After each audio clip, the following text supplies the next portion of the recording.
Hi, I'm Chrissy and this is Ask the Hummingbird. This is your hideaway for calm, clarity and some honest advice. So let's have a look at what the question for today is.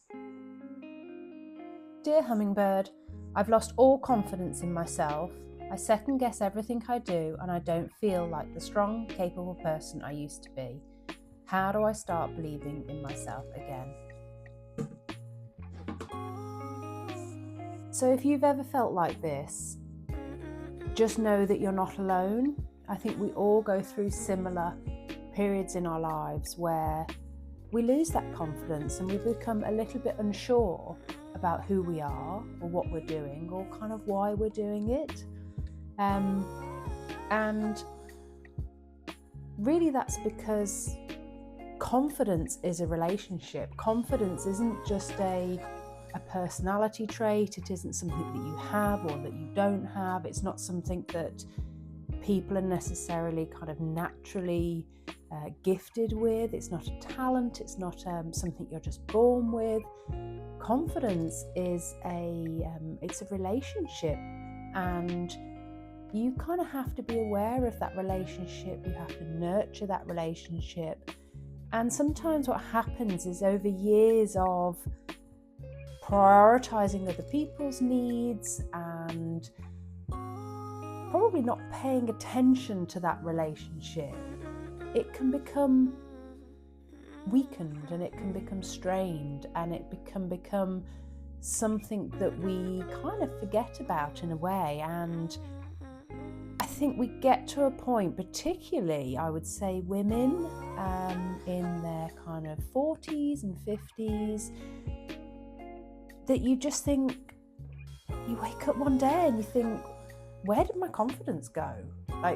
Like it disappeared overnight. But actually what's been happening is that relationship has kind of been breaking down and weakening and getting less over time. And we don't notice that happening. And it feels then that one morning we wake up and poof, my confidence is gone. I can no longer feel as though I can do the things that I used to be able to do, to go to the parties, to socialise, to try new things. And really, we've just neglected that part of ourselves. So particularly, I think as women or as parents, as caregivers, we prioritise other people's needs all the time. And in doing so, our needs drop to the bottom of the pile. And what that is saying to yourself kind of subconsciously is, you're not worthy. You're not worthy of being put first. You're not worthy of being prioritised. Actually, before you comes the kids, the husband or the partner, the dog, the house, the shopping, the food, the mental load, work, all of those other things that currently, if you have a think about what are you prioritizing right now, what are all the things on your to-do list, and how high are you as a priority? How high is the thing that brings you pleasure and joy? That time out with the friends that you want to spend time with, the exercise class, the weekend away, the whatever it is that you take pleasure in, how far up the list is that? Do you do it every day? Do you do it every week? Do you make sure it happens before the house is cleaned? Even if it's just something simple as having a cup of tea or coffee or whatever it is you want to take a moment and relax with, where does that come?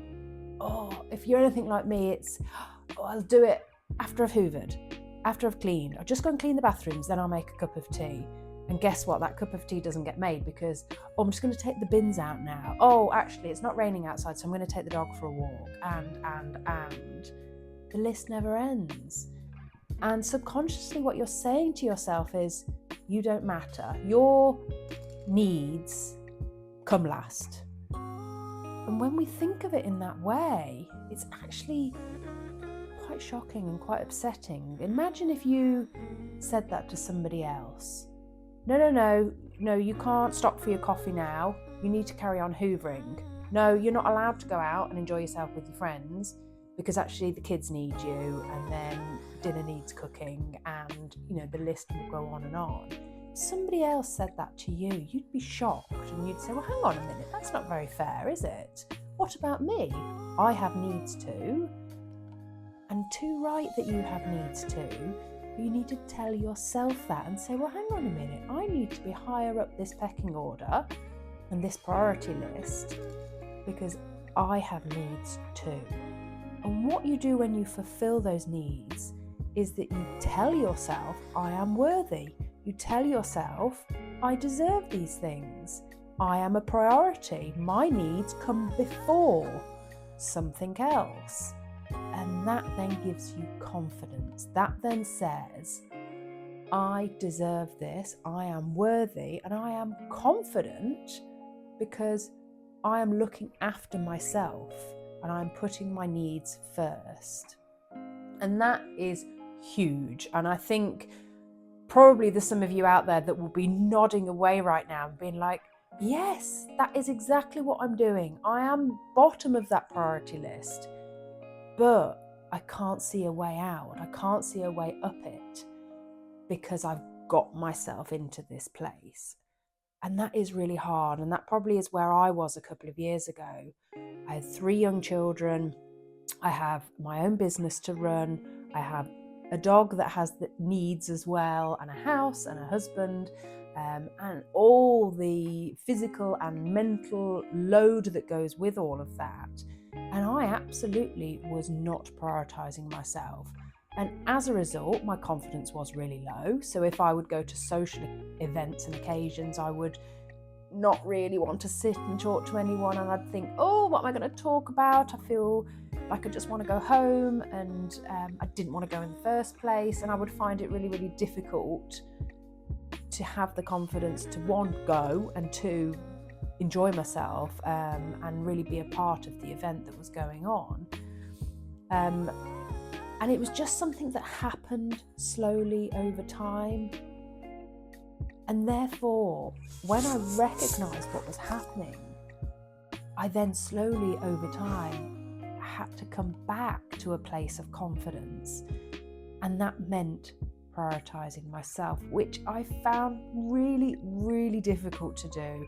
It always felt like there were other things that needed to happen. So what I did initially was wrote a list of all of those things that I felt needed to happen. And then I looked at, well, which of those things have to be me? And which of those things could be someone else? Or actually don't need to happen at all. And that was quite an eye-opener to say, well, actually, it doesn't have to be me that does all those jobs. And I can ask someone else to do it, or I can not take those things on, or I can do them to a different level. So an example of that is at our school, they ask for volunteers to make cakes on a weekly basis for a cake raffle to raise money for the school. Now, I would gladly put my hand up for that. I would volunteer. I would then take that pressure on of, oh, I've got to bake a cake. I've got to bake this cake. I must remember to go and buy the ingredients. I need to then make the cake. I need to then take it into school on the right day. And that just added another thing to the list, another pressure. And then I thought, actually, 1, I don't actually have to volunteer all the time. There are other people. So that's one thing, you can actually opt yourself out completely. But if you don't want to do that, you do want to offer, then it can be a shop bought cake. And actually, I don't need to be the one that goes to the shop to buy the cake. I could ask my husband to pick one up on the way back from work. Or I could ask my mum if she fancied baking a cake, which she loves to bake. So if I did say, actually, do you mind baking a cake for the school? I think she'd be thrilled and she'd happily do it. But I don't always think in that way. For me, I am kind of the default. It's, right, something needs doing, I'm the one that needs to do it. And I needed to start to get out of that mentality of, I'm the default, it falls to me, I need to do it. So that was just a really small example of something that I started to do a little bit differently, in that I would question, does it need to be me? Do I have to do this? And by reprioritizing some of those things, it clears a path, makes time, gives you more energy for those things that do really matter to you, and to start putting those things in and prioritizing them. And it might be as small as, I love reading, so I'm going to take 30 minutes to read my book. And actually, I did that today. I had a meeting and I had a coaching call in, and the other party had to cancel. And so I looked at my watch and thought, you know what? I've got half an hour now where I can do something else. And instantly my brain does go to, I could clean the bathroom, I could hoover, I could, all of those jobs that are never ending, or I could read my book. And I was so close to finishing, and I knew half an hour I'd be able to finish my book. And that excitement for me, when you're towards the end of the book and you just want to see what happens, and the fact that I could take that half an hour that was gifted to me because somebody had to cancel a meeting, and I could take that back and use it for something, really gives me a feeling of investing in me and doing something for me. It's tiny, it's half an hour in a whole day. But instead of prioritizing the housework or the dog or something else that wasn't me, I chose to prioritize me. That in turn makes me feel really good. That in turn tells me, even if it's subconsciously, I am worthy. I am worthy of taking that time for myself to enjoy and do something that really makes me happy. Therefore, that gives me confidence. That gives me confidence to move forward and say, well, there are other things that I can do for myself and that I will enjoy, and I'm worthy of those things. And it's those small things that will add up to build your confidence, to get you back out into the world, because I am worthy. I am prioritizing myself and able to be who I want to be and be me, and get to know me a bit more through identifying those things that I enjoy, and knowing that I am believing in myself and prioritizing myself. So really simple steps. It's massively helped me to shift away from doing all of those things that prioritize other things and other people. Finally, another thing that's really helped me in terms of shifting my mind is that my value is not linked to my productivity. So for the longest time, for me, it was all about how much can I get done, and haven't I done well today because of all of these things I've done? Well, haven't I done well in what respect? Because I hadn't done well in terms of my happiness or how stressed I was, or how relaxed I was. All I'd done well is ticking off a frankly never ending to-do list of household chores. And then I was seeking some kind of reassurance from that meant I was a good person, that meant I was contributing, that meant I was doing something really good for everybody else. But actually, all I was doing was ticking off jobs that we'll need doing again probably tomorrow. And it was this never-ending cycle of trying to seek value, my validation, from how productive I was being. So if you can break those two apart and know that your value is just as it is, just as you are valuable, without knowing or sharing all of those things that you do on a daily basis. Okay, they need doing. or you might want to do some of those things, and you might get pleasure from some of those things, but they're not connected to your value as a human being. You are amazing just as you are. You're amazing and individual as the human being that you are day to day, not for what you do. And that goes for your job, it goes for all these other external factors. They don't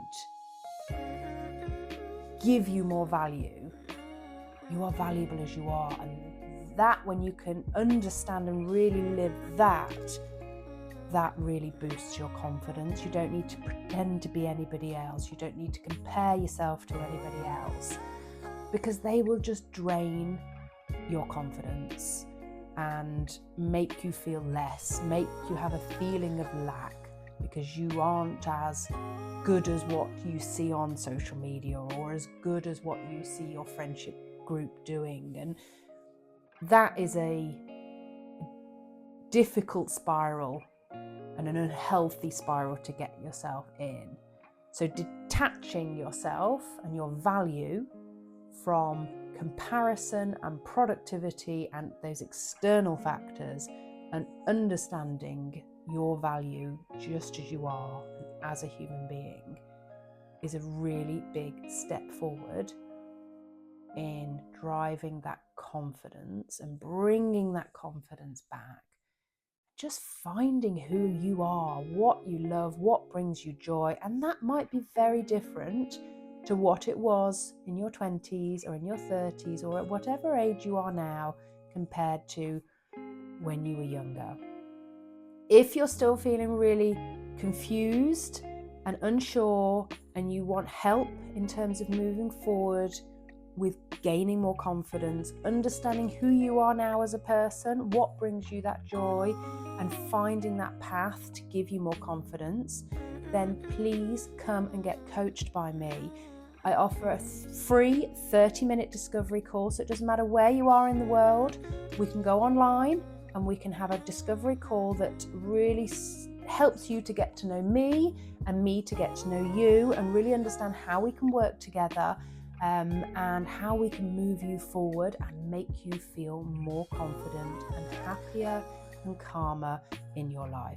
So if that sounds like something you want to do, then go check out my website, hummingbirdhideaway.co.uk. All the information is on there of how to get in touch with me. Let's set up a call and let's get you more moving forward with confidence. That's all I got for you today. So if you have a question for Ask the Hummingbird, then drop it into the comments below and you might be appearing on the next video. Thank you for your time today, and I will see you again soon.